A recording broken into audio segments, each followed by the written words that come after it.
If anybody can hear us out there, it is 12:46. I feel like we should start handing away books. Right. Oh, that'd be great. Thank you. If I just keep talking, then they'll start coming. Also, if anybody has any question cards they want to hand in now, that'd be great. If we don't have that many, then we'll just take up more time of the question and answer session. But we still want to finish the later years because we think it's really valuable. Also for you to know, like even if you have younger kids, where you're headed, and some ideas for you to go, be keeping in mind. So anyway, I hope they're not recording this part. They can Is do that a yes, you're not, or yes, you are? Yes, Oh, we are gosh. recording. That's okay. Well, should we talk about how we ended? We ended with dating is training for divorce. We want to do the raffle first. raffle. I want to do 2 Okay. now, and then 2 at the end. Okay. Well, I think we can just keep going. Let's start raffling. Okay. It's 2.5 minutes late, which, is a real thing when you got kids, so it's okay. It is hard. Exactly. All right. We have 645-680. All right. Boom. Hey, the Lord's favor on you two.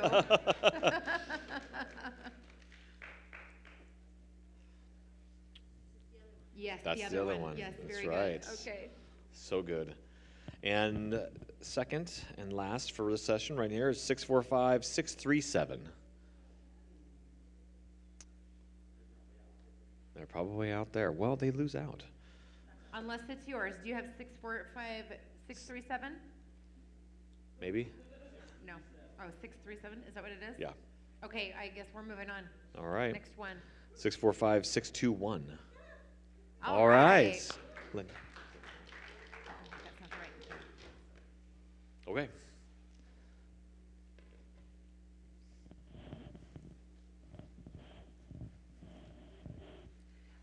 No, just, well, yeah. Yeah, it's good.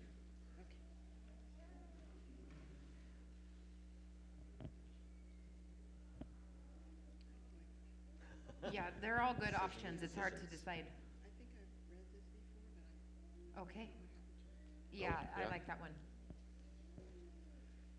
Okay, well, shall we get started? Let's do it. Yeah, we don't want to take up too much of the question and answer time, but we only have a couple of cards up here. Does anyone have anything else they want to add? Great, thank you. The note cards, I think, are out on the front table. Oh, there we go. And we'll just take them up here.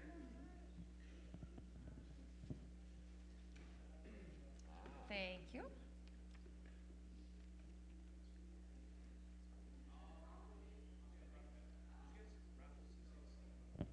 No, we did not. Hold on to that. Yeah. No, I think it was 637. You said 8? Okay, so we're going to get started back on, we were at the later years talking about disgust and dating. Another thing that we want to be thinking toward when your kids are young and when your kids are teenagers is leadership. Leadership in the Christian kingdom is service. Oh, thank you. And what does that really mean? Well, the Bible defines leadership differently than the world defines it. Where the world wants the leader to be the one who has the most competency, and they are just a natural born leader. They can gather people together around them. But Jesus, when he talks to disciples, he says that the people in positions of authority, they lord it over other people. And he says, it will not be that way with you. If you want to become the greatest leader, you'll become the greatest servant. And so we teach our children in these years to serve. Again, this leads toward conscientiousness, to think outside of themselves. Because by service, they learn humility, they learn gratitude, they learn to think outside themselves, they learn to add value wherever they go. And it's really, if you think about it from a Christian maturation standpoint, in terms of leadership, is that we want to cultivate kids who know how to serve other people and with gladness, as if they're serving the Lord. And it's how things progress in their maturation as Christians, in the sense that if they want to find positions of leaderships within the church, they're the people who serve. I don't know if you've noticed this, but the people who here at East River who are always busy getting stuff done, they're oftentimes the leaders, because here at East River they do a really good job of promoting people who know how to serve people and in loving kindness. When we first came here, I met some of the leaders, and I knew they were leaders because of just the fact that they were busy doing stuff and they were involved in all these different things. And I thought, this is someone who's not just here to consume, they're here to give. And so how do we teach that to our children? We teach them to serve their sisters, to serve their brother, to not think less of themselves, but to make it a point to think of other people at a high level, and always ask the question, what can I do for them? And it's a struggle. It's something that it's not like you just somehow instill this with your kids. You have to preach this to your kids over and over and over again. Like, why don't you clean up the bathroom? Because your younger sister always does it. And you would be serving us as the family, but you'd really be serving her too, because it seems like that's something that she's always doing and always asking everyone else to do. Think outside yourself. How can I bless her with the way that I serve? Okay, we're gonna try and move a little bit more quickly. Oh, okay, so the next one I have is guardrails. What I mean by this is a lot of parents these days in the teenage years think that their children get to make decisions for themselves, and that they themselves don't have a say in what their teenagers are wanting to choose.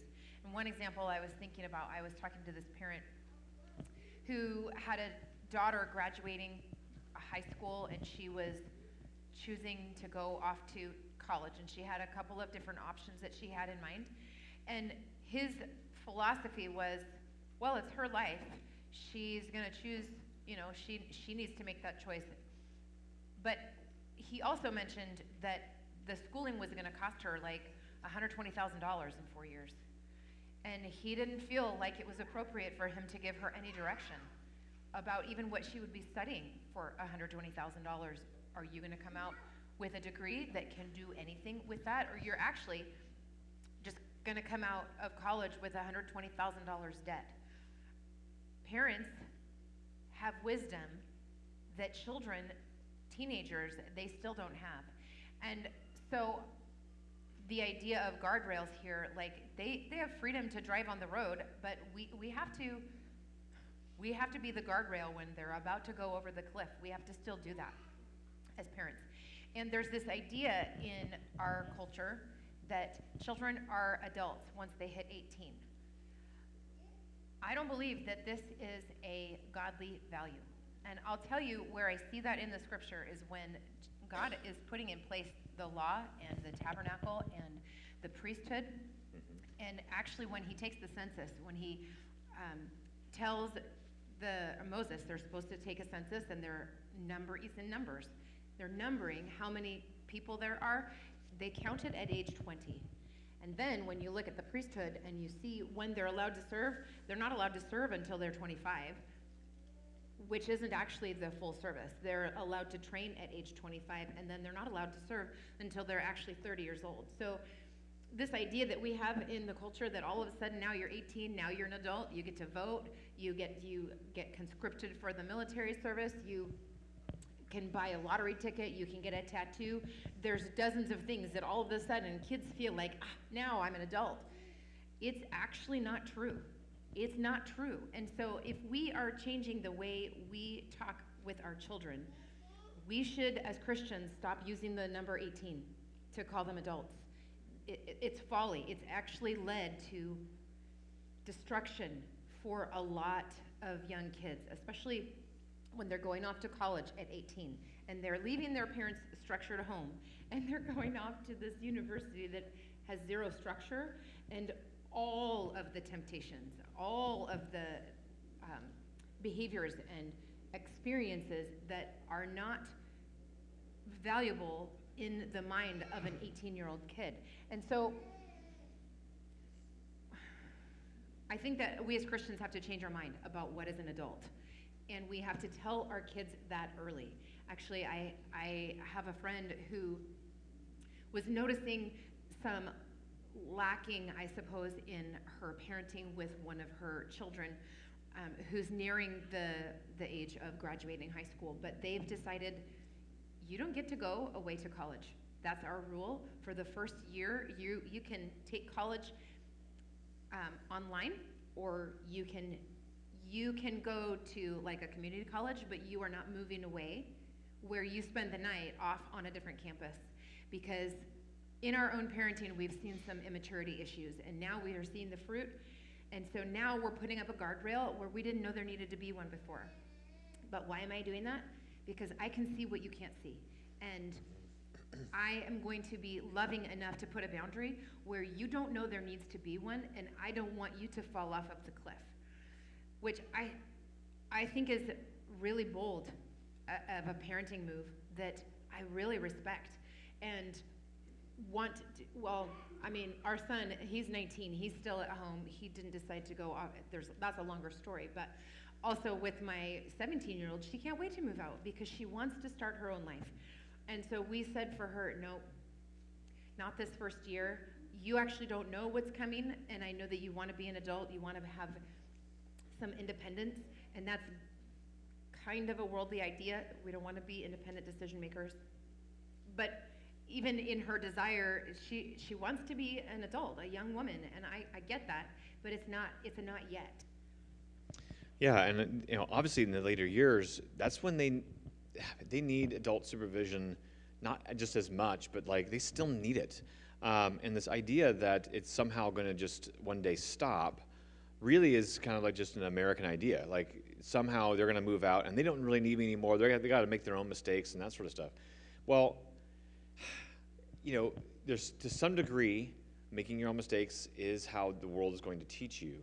And yet, all of us would wish that we would have like someone there that we could always ask questions to and say, how do I do these sort of things, especially as you're starting your adult life? How do I find a good job? How do I get training? How do I do this? Kids don't get trained on that. They get trained in school to think certain thoughts about history and music and math and that sort of thing. But once they get out, it's like, well, how do you buy a car? How do I get insurance? How do I do this type of stuff? You need parents to help you filter different ideas. And especially what you talked about of this woman who wants to go off for college, to check that with the parents to go, I want to go do these sort of things. Okay, well, what do you want to do later on in life? What's this going to look like? To help them understand that it's not just I want to go off to college just so I can get away. It's so that you can get training and understanding in certain things, that they would actually come to you for those ideas and filter and use like your brain as a parent to bring wisdom and structure to their goals and desires, and maybe even develop those goals and desires. So guardrails we all have guardrails. It's a folly to think that you sitting here don't have guardrails. You do. But you've gotten to a point where a lot of them are self-imposed, but you could look back over your life, like we could look over my life and go, I didn't really have good guardrails necessarily when I was late teens and early 20s. My parents did a pretty good job because I knew kind of where they were. But if you just say, well, you're 18, go figure it out. I mean, they will figure it out, but it's going to cost. Hard way. Yeah, it's going to come at costs that I think is. It's hard to calculate some of these costs. They could mark their life and change their life and put them on a different trajectory that we'd want our kids to avoid. Okay, the next one is kind of related with the next one is jobs or work. And kids, naturally, they want to go off and have a job because they want to have money. I would say here, you have permission to tell them no. It's not the right time to have a job. You're not going to be learning the kind of, like, for example, if you work at a fast food place that doesn't have a real great culture of like the behaviors of the kids, the other young people who work there. My 16-year-old and 17-year-old, they're still really impressionable, and I don't feel like all of those cultures or circumstances are beneficial.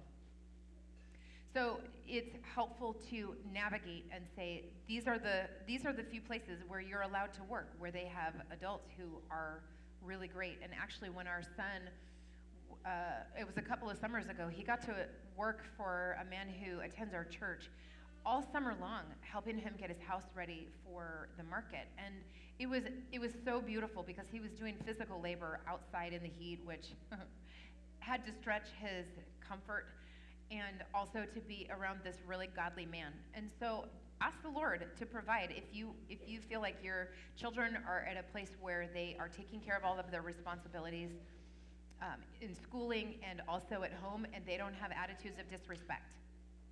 Because privilege comes with responsibility. It doesn't come before responsibility. So if you see that your kids are disrespectful to you and sassy or deceitful and trying to hide and get their own way in all of the things, or if you see that your kid is like thinking he's up here getting to make his own choices for himself, the answer is no. You don't get to have a job. We have to see character develop before I'm willing to give you the freedom and the privilege to go out and earn money. And one of the things we've had to have conversations with our kids about when it comes to work is that they often want to get a job that they know they can get. Like they want to work at a coffee shop, or they want to work at some place, maybe retail. And we help them kind of understand, like they have this idea of, I want a job, I want to make money. And yet I have to tell them, like, well, you get a job in retail, they're going to take away your weekends. They're going to tell you when you show up for work. You don't get to basically make your own schedule. They make your schedule for you. If you don't show up for your time, they fire you. So we got to think about what job that you could do that fits our schedule and your life and that sort of stuff, because you can get anything, but it comes at a cost. And kids often don't even make that. They focus on the job. I want a job. I want money. I want independence. And they don't always see that, oh, I'm signing up for all of this. Well, I don't really want to do that. Okay, well, sounds and if you good. Think about how that translates with a lot of other sin. God gives us a lot of things, but he puts parameters around when those things are appropriate. Like sex before marriage, that's a no-go. But we often want to get what belongs to us. We want it now, including I want to behave like an adult. I want to get my life started. I want to make my own schedule. Well, that is really for later. It's not for now. You still have character building to do, and that is a privilege that comes through character and responsibility. So it's something to be thinking about and telling your children, I know you want this and I want it for you. It's just not yet. Okay, last one. We want to also talk specifically about a college and career. That's interesting. Anyway, we talked a little bit about it before. I don't think that kids are adults until they're closer to 20. But what you see in the culture, and this has been happening for decades, is that children who grow up in a house that attends church and loves the Lord are leaving the faith in incredible numbers. Like up at 90% of children raised in a Christian home have left their faith by the second year of college. This has been going on. It's not something to ignore. Even the colleges that say that they're Christian on all of their website and all of their information, when you tour the college and then your kid goes off to college, then you hear what they're actually teaching, or you hear that the theology professor isn't actually a believer. It's just whatever. So I want to give you freedom to choose other things for your children and to tell them, nope. You're welcome to go to PCC for the first couple of years. You are welcome to take online courses. You're also welcome to not choose an academic style career, instead going into the trades. And now that AI is a thing, it seems to make sense to step back and say, are we really going to go and spend all of that money for a career that could be overtaken in the next 10 years, and now you've still had this $120,000 worth of debt that you can't pay because now you can't get a job in the field that you tried because AI has taken over that. That doesn't mean that I'm not saying doom and gloom, and it's for certain, but it's certainly something to consider. And like when we're helping my son, that's a constant conversation for us. You should be in a trade. Those are the ones that are going to be the least likely to be taken over. Also, if you know how to do stuff with your hands, people are always going to need help, like remodeling their house, or like putting in a sprinkler system, or anything like that. There's always going to be a need for people who know how to do things that are building and with value. So the other idea of this college and career things are a little bit more like traditional. We as Christians understand that God has given us different roles based on who we are. You know, I'm a woman, and I'm married, and I have children. But what I see in our culture is that we are always asking young women, what do they want to be when they grow up? And the assumption is not that you want to be a mom, naturally. The assumption is that you want to have some kind of a career. And the underlying lesson that that's teaching is you're going to have the most fulfillment in your life if you have a career. And so it's planting early in the minds of young girls, I want to be a judge. I want to be a doctor. I want to be, I don't know, in business, I want to be a CEO. I came out of high school thinking I wasn't going to get married and have children. And when you're 18, you think you know everything. You think that my opinion's not going to change. You have no idea how much your brain will expand, your perspective expands, and your desires change. And actually, I think still the culture doesn't really have any understanding of how those things God actually, it's also hormonal, that we have these desires to have children. And it's not just that, but those things are true, and then by the time you're 30 or you're 35, your heart is aching for, I wish I had gotten married and have children, because that's the only place where you have lasting value. I mean, if you think about it, even if you work at one place for 20 years or for 30 or 40 years, and then you retire, yeah, they have a retirement party for you, but next year, they don't even remember you. Or all of the people who used to work there, they're not even there anymore. So the thing that you built in that area is temporary. But when you build a family and you give it all of your attention and affection and love and engagement, that is actually the most fulfilling place for everyone, is when you're walking in your God-given roles. Now, I know this is a very traditional thing to say and think, but as I've observed and as I've listened and seen podcasts and things in the culture, women who are older who didn't start the family ache. I don't want that for our kids, but also what's really beautiful is that because I homeschool, my kids hear us talking just about how much we enjoy being a mom. They want most in life to be my girls want to be stay-at-home moms who homeschool their kids. And it's beautiful. And we should, I would say, let the culture do what it does in some sense. And we should push back to some degree, obviously, but the culture is going to do what it does. And they're going to tell women that the most important thing that you could possibly add value to is your entire career. But let us as Christians propose that it's both and. Like if we want to see our girls as I really want to become a doctor or something that requires a college education, you as parents walk with them, but you also say look, it's also likely that you're going to want to raise your own family and instill your values and to give that equal weight. The world doesn't or you could just be a mom, right? They would say it that way and just denigrate it, which is obviously that's, I would have a hard time doing your job. It's not in my heart to stay home and raise my kids and that sort of stuff. It's my heart to go and provide for my family. That's more my heart.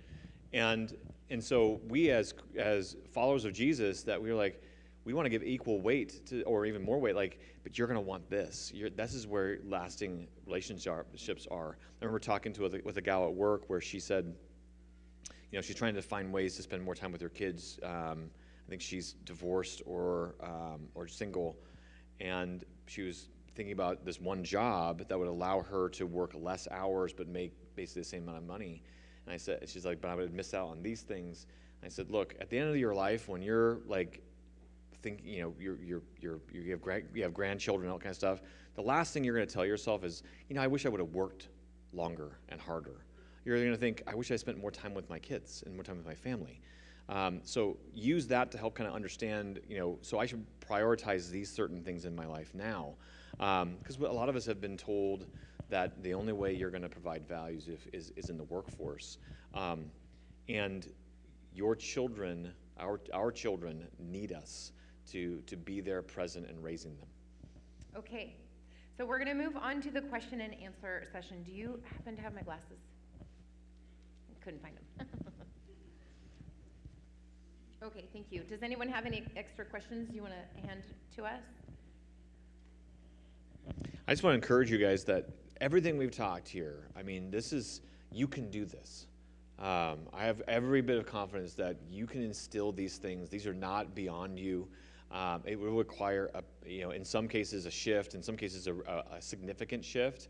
But I just want to encourage you that it's completely worth it. You will raise children who love the Lord, provide value, have good character, and who are morally good. And that is, I would say, is more important than having a life that is marked by they're happy because they made a lot of money in their life. Good kids, good adults have a much more fulfilling life than rich adults. Like we talked about before, like there are plenty of people out there who have all the money in the world and are dissatisfied with their lives. And I know a lot of people who have almost nothing, and they are happy, grateful, joyous people. The American idea is like, if you make all the money and all the accolades, then you'll be happy. That's a lie. And we need to reject that and say, we want to produce good people who Yes. love the Lord and pursue Him. Yes, that's good. I'm glad you remembered that. That was good. Okay, so we have a couple of questions here that are related to co-parenting and how to do this when you have a former spouse or partner who doesn't have the same values. Well, I know that's not easy, and I don't want to make it sound like it's easy. The first thing is prayer. I know that seems like just the easy answer, but it's true because prayer changes things. One thing that I would do is buy the Pigs in the Parlor book. What I find to be really helpful is that there's demon groupings. So it's the idea of spiritual warfare. You should learn to be a person who knows how to pray and how to fight spiritual battles. And when your partner is showing and the reason the demon groupings out of the book is helpful is because it helps you kind of decide and discern, these are the patterns that I'm seeing. So that then your language, the words that you choose will be related to those ideas. And then you're going to speak the opposite thing. Like if your former spouse is aggressive, then you might say things like, okay, these are the things that I see, but even when you're not in that person's presence, may you be controlled. May you have the proper fear of the Lord. May you have peace, shalom. So it's really about learning how to pray. Your words affect the spiritual world. And so therefore, the spiritual world that's being affected, the physical world responds. So it's important that you learn how to pray. That's the first thing. And also, this is being recorded, so you can ask this other person to watch and then really come to agreement. The thing is, you also need to surrender to the Lord and to his guidance. That means walking in forgiveness. That means speaking forgiveness. And forgiveness changes things in your own heart. And it is also very important that you don't speak negatively about your children's parent. it's extremely important that you protect them from what you might say and the seeds that you might be planting in their heart and the division you might be causing. Now, I'm not saying that the other person is going to be mature, because that's often an issue, but prayer changes things. And I have actually have a friend who has been divorced for a number of years, and God has been working forgiveness in her heart, and the former spouse now has changed his tune to a degree, and sometimes it takes time. But don't allow despair to be in your thoughts, because it's not true. God's word is truth. The prayer changes things, and you can be unified. Ask the Lord. He's gracious. I'm not sure if you want to add something to that. The only thing I was going to add to that is that to kind of like the other side of the coin, as far as don't speak poorly about the other spouse, but also obviously spend time with your kids when you have them, and spend time correcting any type of misgivings that have been coming direction, because sometimes the other spouse speaks poorly about you, and you'll get a sense of that. And say, well, that's not true because of these reasons, or I speak love and spend time with them, so kids can actually, they are savvy enough a lot of times to see the disconnect. Like, well, so and so says this, but dad, mom or dad does this. So even though they say bad things about you, but you love me, and you say you love me, that you get to set the record straight. And all the while not like denigrating that person. It's like, oh, that they're a liar. They're lying to you. Not saying that but that's actually not true. This is how I actually feel about you. You have a chance to set the record straight. But this is the higher way. God's way is the best way. And so when you're with your kids, that you implement this structure, it'll be hard, because this other parent might spend all their time destroying the structure, and you have to build it back up again. But God often rewards the faithful. Like, you do what you're supposed to do. You have a calling on your life to be with your kids, and yes, the situation is difficult, and you're not going to be able to change this person's mind, but you can pray for them. You can speak blessings over them. You can do the hard thing, because most of us want to stay in bitterness and resentment and anger, and that you would give up your rights toward that and say, I'm not going to be bitter or angry toward that person. I'm actually going to do the exact opposite, like Jesus said. Another point that I want to add to that is, if you're a single parent and you're concerned about raising your children without a father in the home, which we kind of mentioned a little bit last night, you can do this. You have the Lord, and He is the perfect father. The thing that I think I would encourage you to consider is, for the women specifically, don't allow yourself to be the permissive parent. Set the expectations and follow through them. With bedtime, actually, one statistic is that when there's no father in the home, children get 30 minutes less of sleep at night. That is kind of astounding.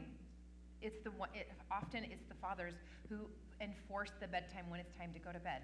The children act up, and the mama wants to nurture and correct and provide all of that time, and children get 30 minutes less.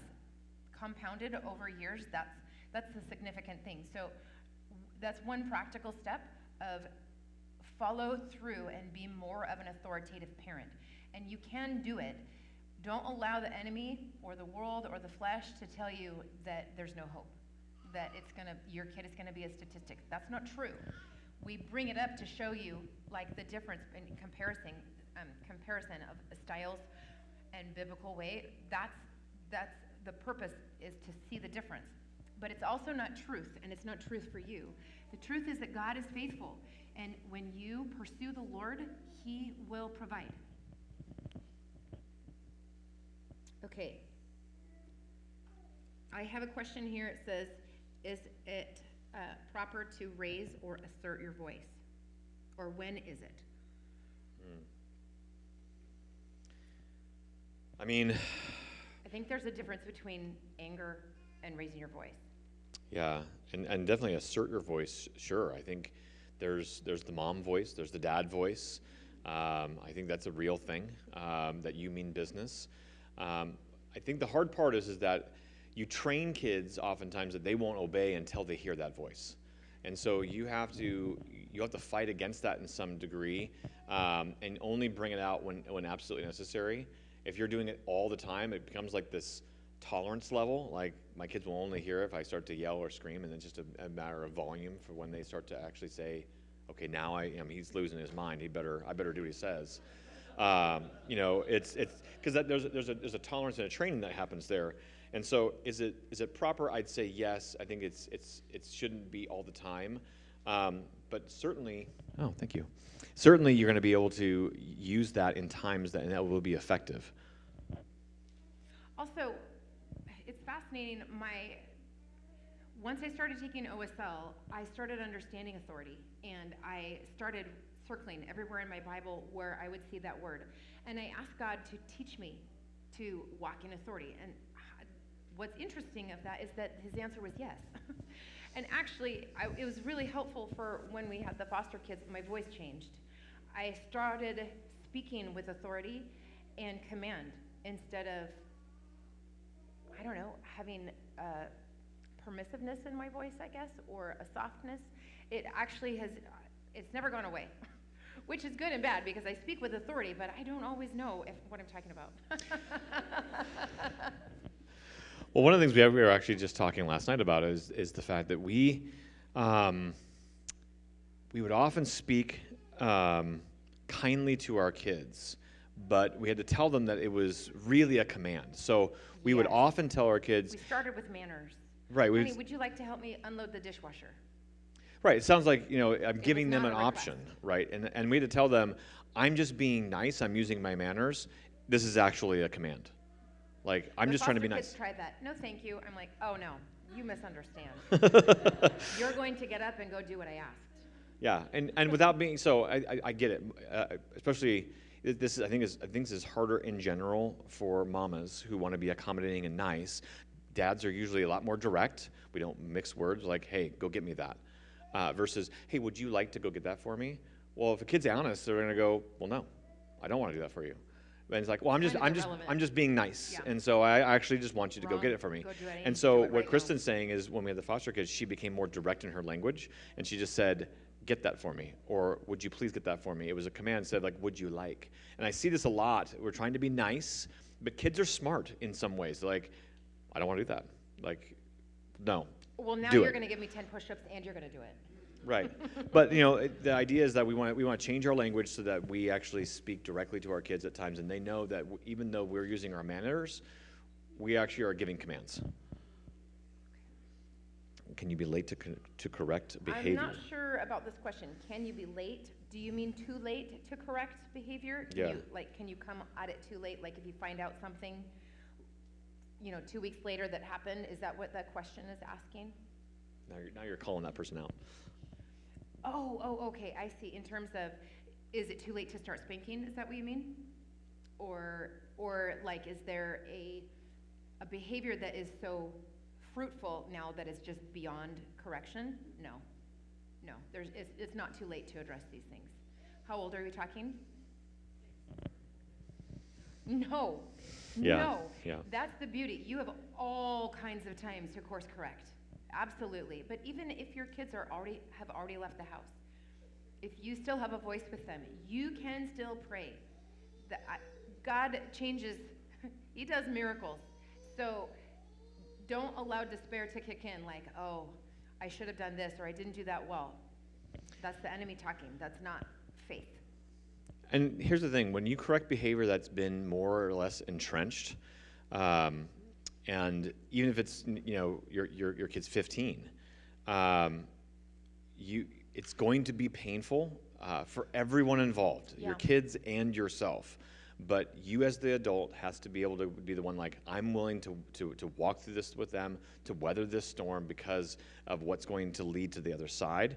And if I have to ruin your life now, quote unquote ruin your life now, in order to get to beautiful places, then that's exactly what I'll do. And the reason I say that is that that's what the Lord has done to many of us. He has allowed us to go through certain hardships, and he has, quote unquote, ruined our lives in his mercy. Like, the only way to get her or his attention is that I have to allow this horrible thing to happen so that I get their attention and they can change and turn from their ways. That's him. I've heard this said before. Sometimes when God doesn't allow those sort of things to happen and he just keeps you in the path that you're on, that's actually experiencing the Lord's wrath. Because he isn't bringing correction. He's just like, you're gonna sit in this for a while, and then it's always corrective, but like the fact that he's ruined your life and he caused these hardships to come, often it's like, that's the only way I could get your attention. How many stories do we have of men who found the Lord in prison? Yeah. And like, it took that, or your marriage fell apart. That's not the Lord's will. And he's like, but you weren't listening, and you got to this horrible place on your own. I can turn things around, but it requires your understanding and submission. So is it too late to, it's going to be costly, it's going to be painful, but it's completely worth it. And you depending on the age of the child, you can say, I'm going to make these changes. It's going to look like this going forward. You're not going to like it. It's kind of irrelevant, because I'm looking at 5 years from now at what your life could look like, and that's the most important thing, not how you feel in the moment. That's delayed gratification. That's everything. Okay, I have a question. How do you correct preteen or teen attitude if they refuse to correct it? Well, I have a number of ideas there. It depends on the circumstance, but one thing is you have to make them feel gratitude. And sometimes that means you revoke privileges. Like, they don't get a door on their room. Oh, that's a privilege. Privacy is a privilege. Oh, okay. Well, I don't get to have privilege now because I've been horrible to my parents and to my siblings. That's one thing. It sounds pretty dramatic, but if you're in a situation where they can't learn to control their thoughts, they have to learn, and you have to show them how, after a week or 2 weeks' time, how they're going to feel about, they don't have to go and change in the bathroom now because they can close their own door. Or, there's lots of things. Maybe they get one set of clothes. They don't get a privilege of choosing all of the things that you bought for them because they are not correctable and they're having a bad attitude. They don't understand gratitude. Oh, I guess you don't have the privilege of having everything here to wear and to dress yourself. You got these 2 outfits and you're doing anyway. You're taking a page out of my own book in the Which sense. is? Well, I often rely for Kristen to moderate my ideas, because I tilt toward like Extreme. full nuclear, Well, blowout. it depends on how extreme the problem is. If I'm the one who's going to be teenager- like, okay, well, you don't get anything anymore, and we'll just see how you handle not having anything. And she's the one who kind of pulls me back and like, okay, well, we're going to give them these things and because of these reasons. But I'm much more toward, if I have a preteen and I've addressed behavior and they refuse to correct it, like willful disobedience, which we defined earlier, that's rebellion. The Bible says that rebellion is the sin of witchcraft. Like, you cannot let that continue on because of the sake of the soul of your child. So we would take away things. Lots of things were on the table. We never took away youth group because we wanted them to always press into the presence of the Lord, and those relationships at youth group are very important. But we took away everything else. But it wasn't needed to be. It wasn't off the table. That's true. If there was such behavior stuff where I felt like you really can't just be outside of my presence, then I bring you right here and you're right next to me, and then I get to monitor everything. Notice the difference. I don't send them away. I bring them close. Right? They need to be right with me so that I can monitor everything going on, and they can complain about it. I'm going to correct it. Nope, that's the wrong thought. We're going to do this. And that the whole idea is that I'm going to use like natural consequences, but also my own consequences of deprivation. Like, you can't hang out with your friends, you can't have a phone, you can't do this, or whatever else that you can start to take away to show that your act of rebellion results in this type of discipline. It's full force. And I always kind of imagine in my mind that I can always go to a higher level. We especially had to do these kind of extreme things when we had the foster kids, because the the behaviors were so significantly bad and destructive, and they were a big deal. And so we had to find other ways than spanking because we couldn't. And actually, that's one of the questions: is how do you discipline foster kids without using physical discipline? And depriving them of privileges is kind of the answer. But we got away with some physical disciplines by like doing push-ups and cherry pickers, and we did. That was very much looked down upon. But I'm like, you don't know. You don't know? To the foster system. You were Yeah, telling that to the I'm like- CPS workers. They threatened us a couple of times. Well, if you do that, your own family could be investigated. I'm like, God, Yeah. you're good. But we started with the push-ups, and there was always the running off of the mouth constantly. And so there were times when the push-ups weren't helping. And so anyway, I would encourage you to do it anyway. And to tell the CPS worker that this is what it's come down to. The behaviors are so bad. I'm gonna have to add push-ups, and they'll tell you, well, don't make it excessive, and you can say we're starting with 10. It's fine. 10 is not too much. And then, actually, I had one time where the oldest kid, he's like, I don't think 10 is enough of a discipline. I'm gonna do 15. I'm like, you're right. That's a good call. And I told the CPS worker, and she kind of got off on my back about that. Yeah. No, but there's you can be creative. There's, like I said, there's deprivation. There was time when I had to send one of them to the room, which I don't really ever do as a parent, but there was such rebellion, there was no talking to him. So I sent him to the room, I took away the pillow, I took away the blanket, I said, you're gonna lay there in this room and you're gonna pray.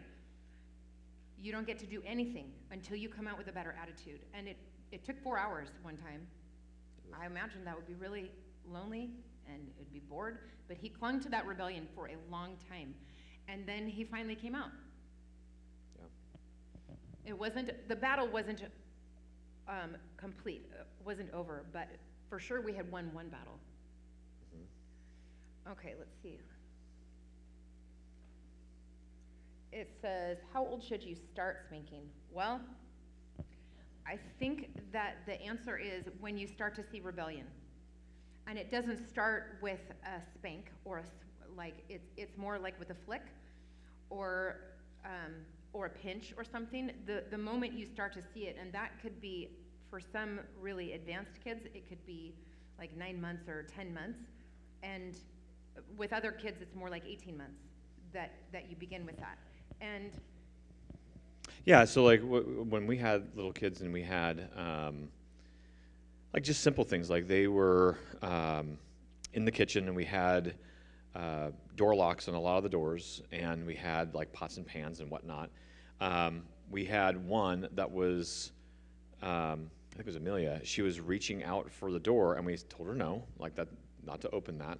And then she grabbed it anyway, like probably any normal 9-month-old or 10. She was walking, so she was like a year, and she grabbed it. Even though I told her no, and so I just flicked her hand, and she's like doing this and looking at me. With the word no. Yeah, with the word no. No. And then she looked at me, and then she reached for it again and kind of looked at me, and was like, "Is this going to happen again?" And it's like, happened Yes, it again. is. And then she started to cry, and I picked her up, and I said, no, you're not supposed to touch that. And I loved on her. I set her back down again. But that's how it began, like this little training of like, I'm just going to flick your hand. It's really not that painful. It's startling. I mean, I could inflict a fair amount of pressure if I wanted to. It meant just to get her attention and reset her expectations of behavior. And so it builds from there. I think one time, Peter like bit you or bit me. When he was nursing. Oh, that, you Yeah. can't do that. Yeah. You cannot do that. Yeah. It only took twice, and yeah, then it was over. we flicked his face and his mouth to like, no. And, again, babies at that age, they'll cry. And it's like, it's okay. I mean, they need to know what the boundary lines are, even at that very young age. Like, this isn't allowed. I mean, biting parents who are actively feeding you. He was teething. He was just learning, but he had to learn the boundaries. Exactly. So, as far as like spanking, like what we described earlier, I mean, that could be 3. What do you think? Like an actual sit-down spank? Oh, it was for sure younger than that. Okay. Especially, it depends on. Oh the yeah, kid's too, rebellion. because that's when all the tantrums are happening. Oh my gosh, Yeah. yes. Yeah. It, Mantra, tantrum. and you don't. I mean, it doesn't have to. You could start with the water, pour the water. If it works, great. But if it doesn't work, you got to spank the kid, or you got to pinch, or you have to do something to help them gain composure. Let's see. How did you decide when to spank versus push-ups? Well, I would say willful disobedience is the answer on that. If there was like intentionally harming a sibling, like pushing or hitting kind of a thing, it's hard to know whether it's intentional or not, like a willful thing. And you can see if you're watching, you can see that he enjoyed that. That's going to be a spank. But other times when it's not willful and they maybe said things that they shouldn't have said, that's nope, we don't speak that way, 10 push-ups. I don't know if that really answers the question. Well, and to some degree, you guys are going to have you as parents are going to decide where that boundary line is. Like, for us, no one told us that the 3 times you spank is for willful disobedience, lies, and tantrums. No one told us that. That's something that she and I both came up with, like, these are every single time. This is what happens. And then there were other times we spanked for not those things, but because it was an ongoing problem that they continued to involve themselves in, that we're like, well, we tried the other corrective behaviors, such as, consequences, and it's like, that didn't work, so now it's a spank. And so you guys, to some degree, I mean, it's not cookie cutter. You guys get to decide as a couple or as parents to say, this is where my boundary line is. I think our point is that spanking should be a part of that, and it should be a significant consequence for a significant sin. One of the things. There's another question that it says, what mistakes have you made? And what did you learn? Is the question involving spanking or just mistakes in general? Did anyone ask that question? Just in general. Oh, well, what I would say is being too accommodating is the mistakes that I've made. Yeah, I think a lot of times when we don't deal with sin or rebellion or things, because we're flesh and blood people. We're tired. I don't want to deal with this right now. That sort of thing. I think, trying to put your flesh to death. I mean, this is something that we tell our kids all the time. Is like, you need to put your flesh to death. Well, that's a newer lesson. Well, I know, but still, I mean, like, you as an adult need to go, okay, just because I'm tired doesn't give me an excuse. Just because I'm busy doesn't necessarily give me an excuse. For the sake of my child, for the sake of their character development, I have to do the hard thing. And, to some degree, I don't want to give you too much of a leeway, but to some degree, you got to give yourself some grace. You're not going to be perfect. You're flesh and blood, and yet there should be this idea of, like, I really need to engage at a higher level than I'm at right now. I have another point that I didn't know until more recently, that I really should have done a better job of maintaining the hierarchy, which also would, if I had understood that, I would have understood children don't correct adults. I did not know that. I'm highly correctable myself, and I think that as a Christian value, I want to be correctable to the Holy Spirit, to the truth. If somebody brings a correction to me, I want to receive it and pray about it and ask the Lord, is that true? Did I have that intent, or what was the outcome? So personally, I've become more correctable as an adult, but I didn't realize that my children should not be correcting me. That shows that they're thinking themselves as the queen or a king, and that they belong up here instead of staying down here. And it's resulted in them not having respect for authority as much as they should, and thinking that they should voice their opinion when they really shouldn't. Children nowadays are super opinionated, but they don't know anything. So if I were looking back, I would have understood that better, and I would have done a better job. It's not their position to correct my intent or the style of disciplining or raising my voice or whatever it was, or telling me that got really intense really quickly. I'm like, you don't. it's not, but I didn't know this before. I used to take the correction. Oh, was I wrong to do that? No, wait a minute. I know how long that went on. I can see what's happening in the heart right now, and I see where it's going. No, so this was a newer thing for me to understand. I should not be taking correction from my children. That doesn't mean I don't want to be correctable, but I'm highly accommodating, which is kind of, good and bad.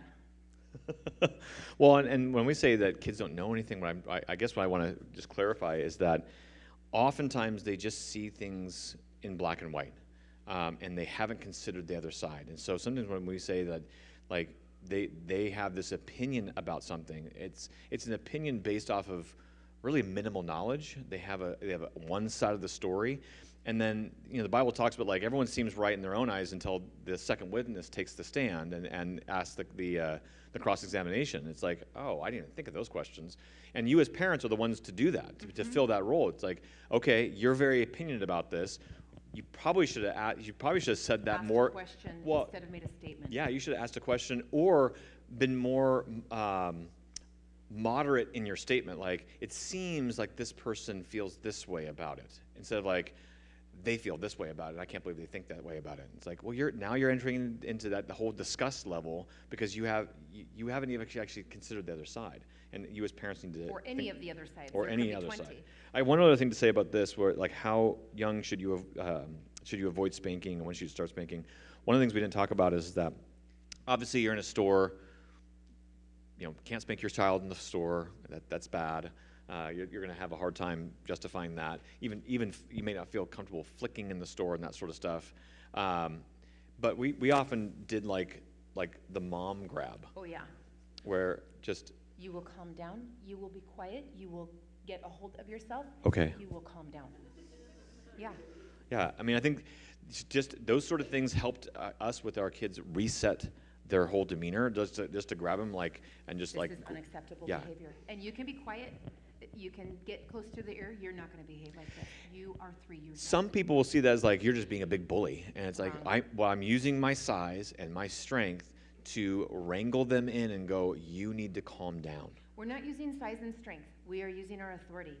It's not about control. It's about where we belong on the hierarchy. And you're setting the expectation. You're setting the standards. And you can do it quietly. It doesn't have to be, you're not out of control. Right. Okay, there was this question, what are some practical examples of fostering creativity in your child? And this is interesting to me. I think that a lot of people don't understand that creativity comes through structure. I've been learning to paint on YouTube, and I was watching some lady, she was like, just do whatever it takes, just do whatever you want. It's fun. Have fun with it. I don't like to have structure. I like to just freelance and whatever. And I thought, she doesn't actually know that she is using structure. She knows how light plays off of the paints. She understands what brush to use. She understands the mixing of colors. All of those things are structure, and she thinks that it's free.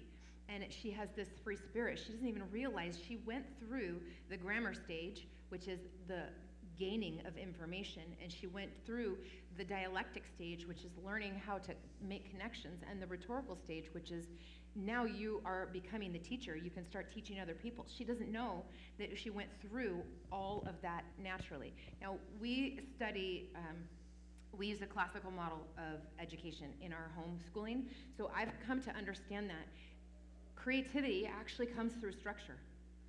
So how I would foster creativity in my home is to give lots of good structure and beginning, middle, and end.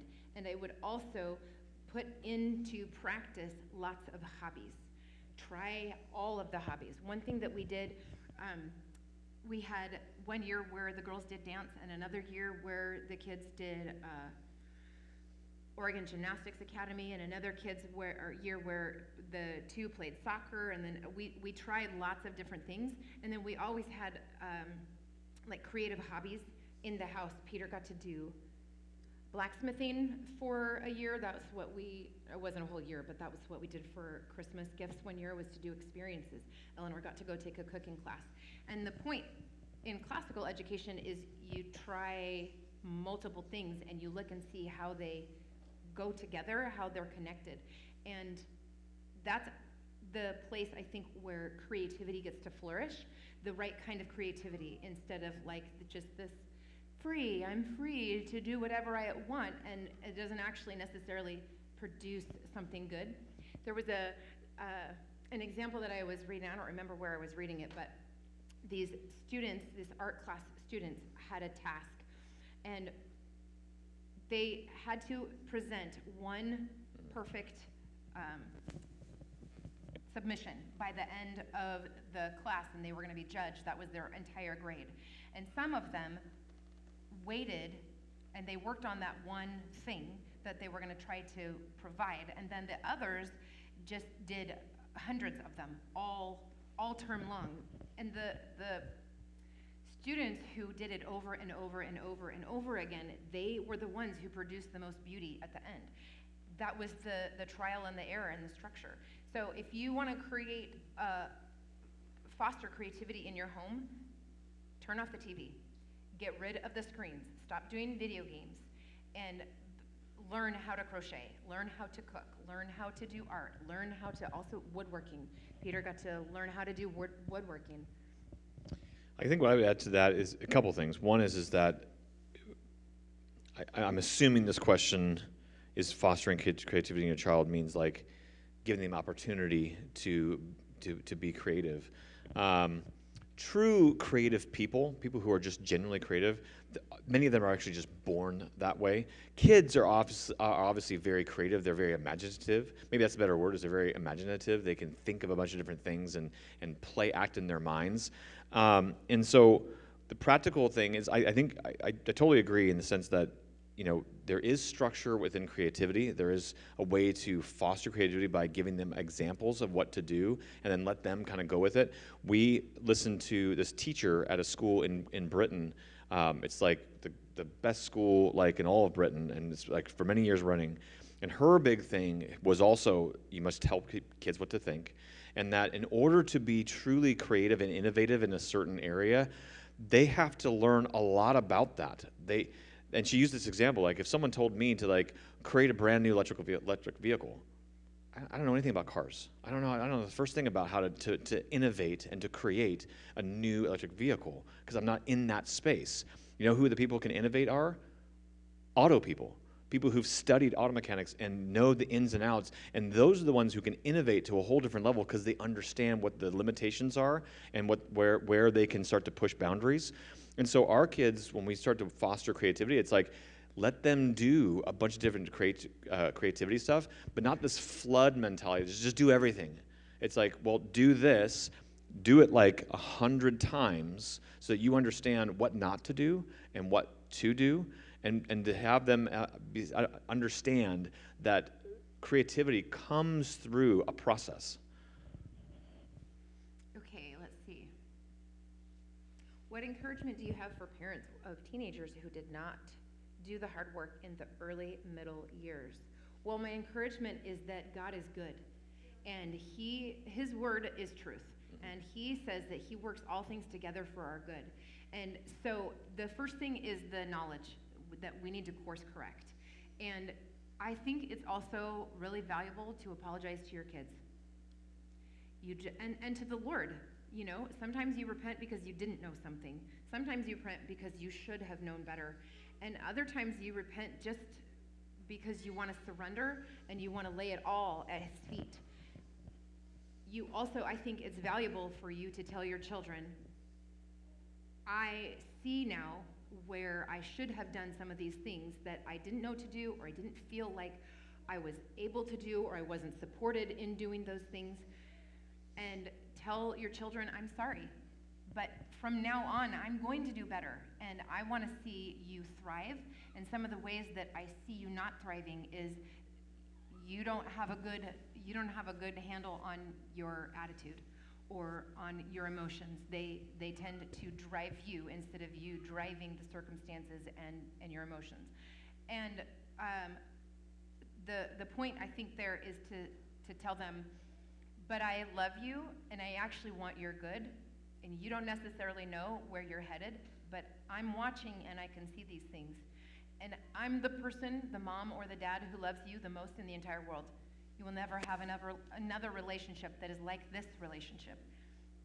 So I would tell them what to think, and I would apologize. I think it's important to start with apology. And then the next thing too is just going back to that same spiritual warfare issue. I would look through the demon groupings, and because it's helpful just to see, helping with like discernment. Oh, I see that they spend too much time in fantasy. They're not actually grounding themselves in reality. I'm gonna spend some time praying about that, or whatever it is. Those things that it just is helpful to have a word that you're identifying and then you're praying against. One of the advantages, I think, in this situation is that you have teenagers who have the ability to think. And so you can rationalize with a teenager better than you can than, say, that if you were in the middle years and you're talking to like a 12-year-old, where it really is going to be a bit, as far as I'm concerned, a bit more authoritarian. If you see them going off the rails, then it becomes, in my mind, more of structure. Like, because things have gotten out of hand. Now I got to implement more structure. So, and that could be a beautiful thing. It means that you get more of me. I'm going to spend more time with you. I'm going to start to clear my schedule so I can actually be with you more and impart my knowledge, wisdom, and love upon you to a degree that I maybe haven't given you as much as I necessarily did. So they get more of me. That's good. For teenagers, I can have that conversation, like what Kristen said. I can apologize. I can say it's not going to be this way anymore. Things are going to be changing, and it'll be hard at first, and it's going to be beautiful at the end. Yeah. But you have to trust me through the process, because whatever behaviors I'm seeing or whatever I see you going down, this has to stop. This is going to ruin your life, and you can't see it. And I'm the adult, so I can see it.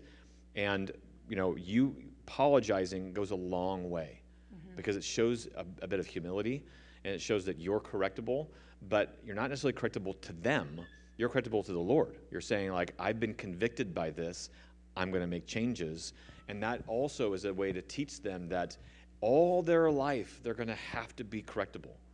You're going to be 80 years old, and you're going to have to be correctable to the Lord. You're never going to be like at a point where, like, I don't need any more correction in my life. I've got it, right? Actually, the people who are the most mature in Christ find themselves needing more correction because they see the sin in their lives even more, and they're like, Lord, help me. Okay, we got to move on. We have 3 more questions. Should grandparents follow or lead in parenting, or vice versa? This is a tough one, because I think to myself, you can ask your grandparents to come alongside you. What I find in our culture a lot is that grandparents kind of feel like they've earned the right to spoil their grandchildren and don't have to be a disciplinarian. That's not universally true, but it seems to be a very common thing. Like, I don't want to be the bad guy. That's your job. You guys be the bad guy. I'll be the fun grandma, the fun grandpa. I don't have to say no to my grandkids ever. And that will be a battle that you'll have to fight with your grandparents. I would say that you ask them to follow the dictates. They're not going to nail it down perfectly, because they don't have the same level of ownership and responsibility that you have. You are the only parent to that child. Your grandparents are not. They're still under your authority at this point. Yeah. You have to honor your parents, and that is the difficulty. How do I honor the grandparents and put these things in place? But if your kids say, well, grandma lets me do this, like, she's not your mom. Yeah. She's not your dad. Her word doesn't actually finally go. Mine does. And if there's conflict and you're deciding, who do I follow, grandma or me? It's me. Every single time, it's me. And then I'll have conversations with the grandparents to decide, you're teaching my kid this. This will be a hard conversation, right? Like, but you might can have them watch the parenting conference. It'll be recorded. Yeah. That's one answer. But and then you can talk about it. Like, can you see where this leads, and you can see where this leads, and we want to do this. I think most people are reasonable. Maybe? We hope. Okay. We have 3 kids in one room, and they do not stay in their bed. They keep each other up. Should we install a baby monitor to police them? Well, I don't think that's unreasonable. I think that's a reasonable. I don't know how old your kids are. You have to maintain bedtime, and sometimes it's just so much fun to have siblings and to get out of bed. I mean, sometimes it's fun. Sometimes it's rebellion. Sometimes it's who knows what. It's just distraction, and we haven't. So I think you need to establish bedtime.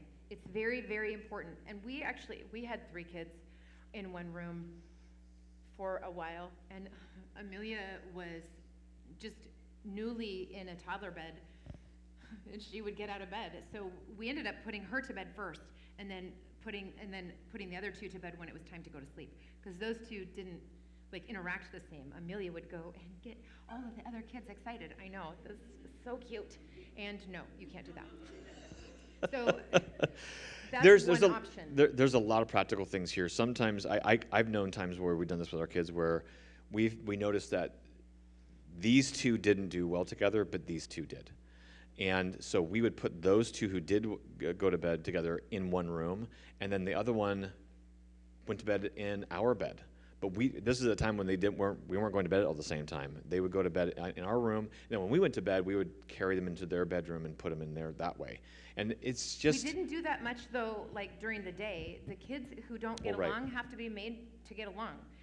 You know, I never did this, but I heard someone doing it. They just put a large T-shirt over the 2 kids, and they couldn't take that T-shirt off. They had to learn to get along.